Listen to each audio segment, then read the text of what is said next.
नमस्कार, मैं मोहिनी आपका बहुत बहुत स्वागत करती हूँ। आज हमारे संग उपस्थित हैं पंडित भागीरथ पांडे जी। आइए मिलकर स्वागत करते हैं पंडित जी का। पंडित जी राधे राधे, आपका बहुत बहुत स्वागत है। राधे राधे राधे। आज हम चर्चा करेंगे बगलामुखी उपासना के बारे में। आइए विस्तार से जानते हैं बगलामुखी उपासना क्या है, पंडित जी से जानते हैं। राधे राधे, जय श्री कृष्ण। बगलामुखी देवी जी का उपासना, प्रायः सभी लोग इस उपासना को नहीं कर पाते हैं। प्रथम संभव ये भी हो सकता है कि जानकारी नहीं होने के कारण भी नहीं कर पाते हैं, या किसी प्रकार के भय के कारण भी नहीं कर पाते हैं कि यह उपासना करने से ज़्यादातर के लोगों में भय ही व्याप्त है। लोगों को भय ही बता दिया कि हर किसी को यह उपासना नहीं करनी चाहिए। अब बगलामुखी उपासना किस लिए करना चाहिए, बगलामुखी देवी की उपासना करने से क्या क्या लाभ होता है, ये विस्तृत जानकारी हम प्रयास कर रहे हैं कि आपको हम ये सारी जानकारी एक एक रूप में ही बता दें। जैसे संसार में बहुत ऐसी वस्तुएं हैं, बहुत ऐसे लोग भी हैं। अब न वस्तुओं को हम जानते हैं और न लोगों को हम जानते हैं।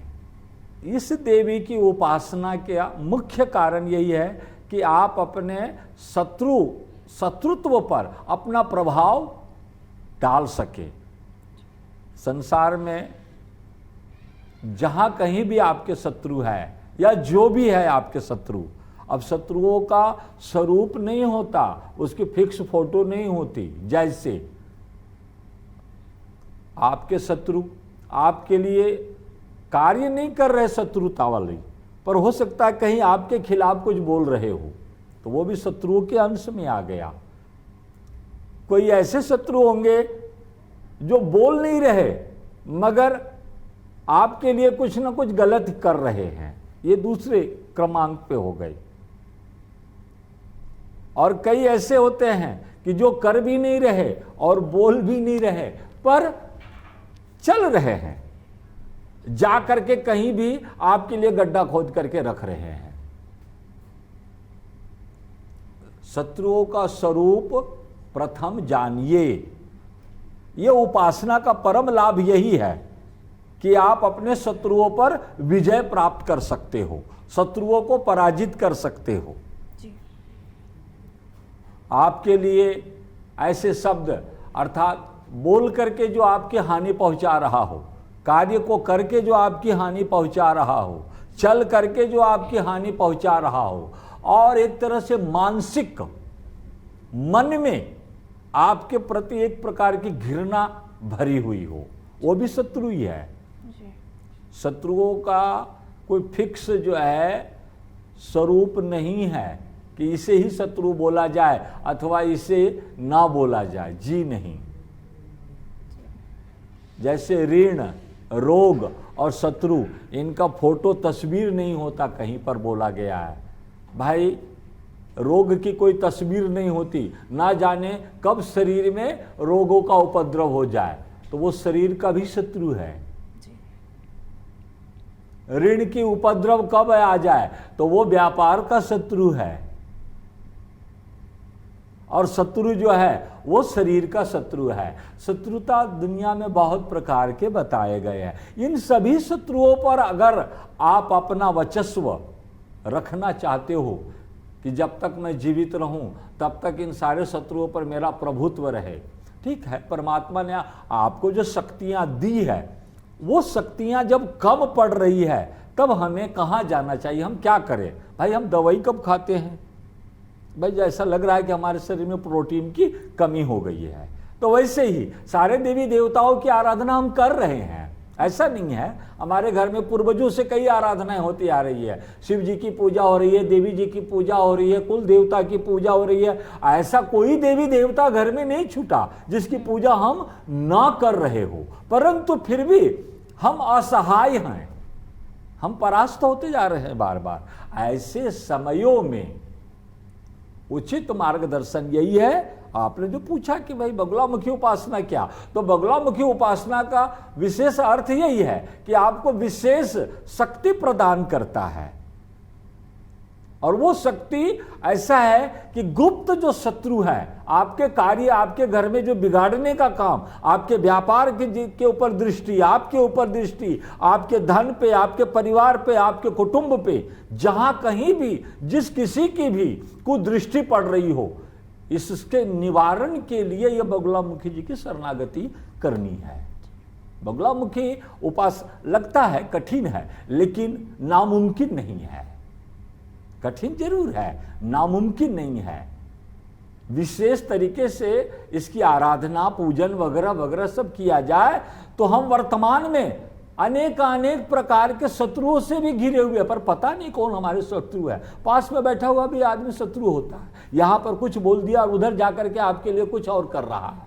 आपके साथ में मित्र मैत्री पूर्व रहेगा, पर फिर जाकर के उधर कुछ न कुछ अलग स्वांग रचना शुरू कर देता है। तो ऐसे शत्रुओं से बचने के लिए ये बगुलामुखी देवी जी की शरणागति होना जरूरी है। अब इसके विशेष जानकारी के लिए अब और भी है, पंडित जी से परामर्श कीजिए, मिलिए। आपको टीवी के ऊपर सूचना दी जा रही है, इस नंबर से संपर्क करें समयानुसार। पर हाँ, गड़बड़ ना करें, इसके लिए शीघ्रता ना करें, निश्चिंत होकर के पहले विचार कर लीजिए। बगुला देवी जी का जो आराधना है, ये कोई गड़बड़ घाई का मेडिसिन नहीं है कि तुरंत लाए मेडिकल से खा लिए और सिर दर्द समाप्त हो गया। ऐसा भी नहीं है, निश्चिंत हो जाइए। ऐसा नहीं, इसमें सब चीजें आपको सावधानी रखनी है। किसी को बताना भी नहीं है कि हम ये आराधना कर रहे हैं, नहीं। मौन रूपी से यह कार्य होता है। लोगों को ढिंढोरा पीट करके यह कार्य नहीं करना, यह ध्यान रहे। बाकी चीजों में ढिंढोरा पीटा जाता, लेकिन इसमें नहीं। सावधान क्यों? क्योंकि ये मारन, मोहन, अस्तमन, वशीकरण, आकर्षण, उच्चाटन, कई प्रकार के इसमें विद्याएं हैं। पर वो सब चीजें ठीक है कि इसमें किसी का अहित नहीं।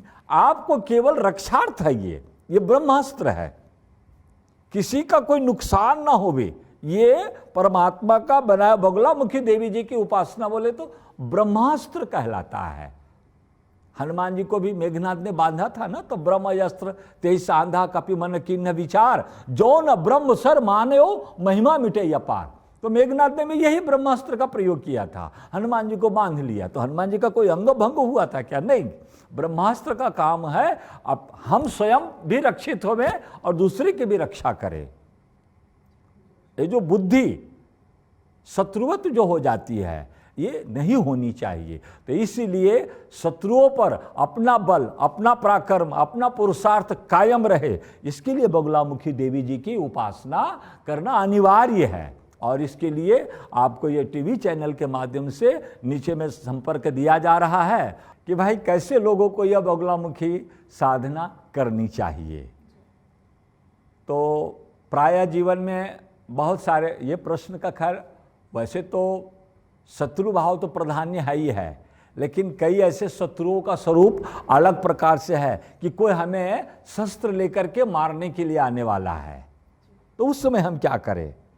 कोई शस्त्र लेकर के हमारे बस आकर के आक्रमण करने वाला है, तो वहां पर भी ये देवी का आपको आराधना करने से आप उसकी रक्षा हो सकती है और हो जाती है, होती है। एक दूसरा, आपके लिए कहीं पर कोई किसी घर के अंदर वार्तालाप जब हो रहा हो, तो केवल आपकी वहां पर बुराई हो रही हो, वहां कोई आपके अच्छाइयों का वर्णन वहां किया ही नहीं जा रहा हो, तो जो हमारे लिए, जैसे माता जी के मंत्र में भी यही है ना, वाचम मुखम पदम स्तंभ या जिह्वाम कीलय, अर्थात जिसकी जिह्वा सतत आपके लिए गलत ही वहां उद्घोष हो रहा हो, गलत ही शब्द उच्चारण किए जा रहे हो, तो उसके लिए भी है। अर्थात ये भी, अर्थात मानसिक जो शत्रु भाव है, चाहे जिस किसी भी प्रकार को, जब तक शत्रु भाव नहीं है तो फिर विरोधा भाव कहां से उत्पन्न होगा? तो मुख्यतः शत्रु भाव को मिटाने के लिए ही बगुलामुखी देवी का उपासना। जैसे आप दुकानदार, कोई व्यापारी है, व्यापार कर रहा है, पर अब आपके व्यापार करते करते ठीक आपके दुकान के बगल में या सामने बोलो सेम टू सेम वैसे दुकान खोल देता है, हो गया। या तो आप जो वस्तु को बेच रहे हो सामने वाला और कोई कम भाव में उसी वस्तु को बेचना शुरू कर देता है। तो व्यापार में भी शत्रु होते हैं, व्यवहार में भी शत्रु होते हैं। तो ये सभी प्रकार के, ये माता जी एक जगह नहीं, सर्वत्र व्याप्त है, सभी जगह आपकी रक्षा करती है। तो ऐसे बगुलामुखी देवी जी की उपासना, जिसके अब विवाह में अड़चन आ रहा हो, मालूम पड़ा आपके बेटी का विवाह नहीं जुड़ रहा हो, कारण यह है कि आपके पराक्रम को, आपके यश को, आपके कीर्ति को आपका शत्रु कुछ गलत रूप से वहां पर दे रहा है। आपके नाम, आपका नाम, यश, कीर्ति, मतलब गलत रूप से आपके जगत में जो है, परिवार के अंदर वो बोल के रखा, अरे नहीं फलाने जी का कहाँ जाते हो शादी करने के लिए, वो परिवार अच्छा नहीं है, वो व्यवहार अच्छा नहीं है, हो गया। तो ऐसे जगह पर भी ये माता जी का जो कार्य है आपको सक्सेसफुल है।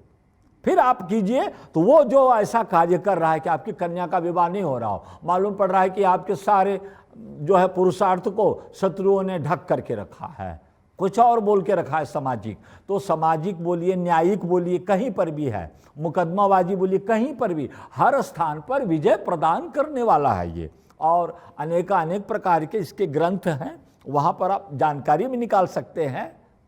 और अगर इस कार्य को करना है तो पुनश्च मैं यही कहूँगा कि सर्वत्र विजय प्रदान करने वाला यह बगुलामुखी जी का जो उपासना है, ये आप टीवी चैनल के माध्यम से सारे सूचनाएं जो है आप उपलब्ध है।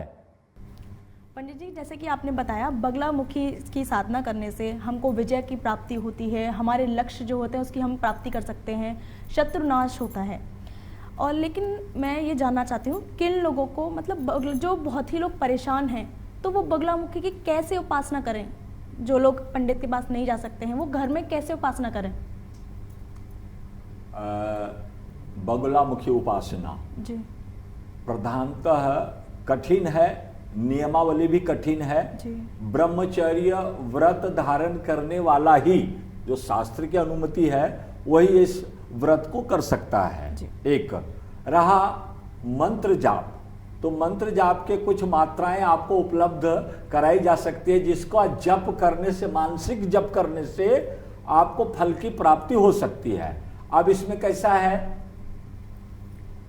इस मंत्र का जो प्रभाव है कि अगर आपके जो नियमावली है, नियमावली के आधार पर कि अगर आप मंत्र के नियमावली को स्वीकार किया, जो उसमें नियम दिए गए हैं, आप किसी को वशीकरण करना है, भाई ये व्यक्ति हमारे वश में होना चाहिए, तो उसकी भी नियमावली अलग है। एक आकर्षण, यानी भाई सामने वाला हमारे प्रति आकर्षित हो जाए, होता है ना, कई कन्याएं ऐसी रहती है, शादी करना चाहती है, नहीं पंडित जी वो लड़का आ रहा देखने के लिए, बिल्कुल पसंद करने को होना, तो आकर्षण, तो ये नियमावली के तहत करिए, ऐसा नहीं है मंत्र को अरे भाई मंत्र को प्राप्त करने से आकर्षण नहीं आएगा, आप उसको नियम के तहत वो कार्य करना पड़ेगा। तो वशीकरण और आकर्षण, अस्तंभन, यानी किसी को ये व्यक्ति घर से नहीं जा रहा भाई, तो इसमें कैसे है, जड़ चेतन गुण दोषमय मंत्र जो है, जो बनाए हैं देवी देवताओं ने, वो अवगुण भी है उसमें और गुण भी है। जैसे आकर्षण है, मारण भी है, इसमें मारण का भी प्रयोग दिया हुआ है कि किसी को मृत्यु के स्थान तक पहुंचा देना है, तो वो प्रयोग उत्तम नहीं माना गया। शास्त्र में कहा कि रक्षार्थ मंत्र होनी चाहिए, भक्षार्थ नहीं। किसी का नुकसान करके हमें अपने आप को सुरक्षित नहीं करना, मंत्र रक्षा के लिए बनी है, भक्षार्थ नहीं। कोई भी देवी देवता ऐसे नहीं अनुमति नहीं देते। लेकिन मृत्यु वाला जो मारण शब्द है वो किसके लिए है, तो वो व्यक्ति के अहंकार को मृत्यु है, उस व्यक्ति को मौत नहीं है। नहीं नहीं नहीं नहीं, लोगों को क्या लगता है कि भाई मारण का प्रयोग का मतलब ये हो गया कि उस व्यक्ति को हम मृत्यु दंड दे देंगे। जी नहीं, क्यों? क्योंकि ये सारे कार्य कौन करता है, जिसमें वाचिक, कायिक और मानसिक रूप से जो अहंकारी हो जाता है, वही दूसरों के लिए अहित करना शुरू कर देता है। तो मारणम, मोहनम, अस्तंभनम, तो इसी आकर्षण, वशीकरण, तो ये इत्यादि, ये सब सारी विद्याएं जो बगुलामुखी के माध्यम से जो है, और भी देवी देवताओं की उपासनाएं बहुत है संसार में, अनंत देवी है, अनंत उपासनाएं हैं, लेकिन उनमें से तत्काल फल देने वाला केवल बगुलामुखी। बाकी के सभी देते हैं फल, ऐसा नहीं देते करके सभी फल देते हैं, पर बगुलामुखी की उपासना से तत्काल फल हमें उपलब्ध होता है। तो इसलिए आकर्षण वाली बात हो गई, वशीकरण वाली बात हो गई, और बाकी के सारे जो उपयोग हैं तो वो अनुकूल है, पर ऐसा भी नहीं है। मैंने कहा ना, सारी विचारधाराओं को मिटाने के लिए बनाए गए। मंत्र का काम है व्यक्ति में परिवर्तन लाना, व्यक्ति को नहीं बदलना है, व्यक्ति ने परिवर्तन लाना है। कोई देखने के लिए आ रहा है तो उसकी सोच को बदल देता है। व्यक्ति वही होती, लड़की वही होता, लड़का वही होता, लड़की भी वही होती, पति भी वही होते, पति पत्नी में अनबन है, क्या करे पंडित जी? बिल्कुल कन्या से अगर शुरू कर देवे तो वो दोनों की जो सोच है वो अनुकूल हो जाती है। शत्रु बुद्धि विनाश, शत्रुवत जो बुद्धि है ना, इसका विकास होता है। तो देवी की उपासना सर्वत्र व्याप्त है।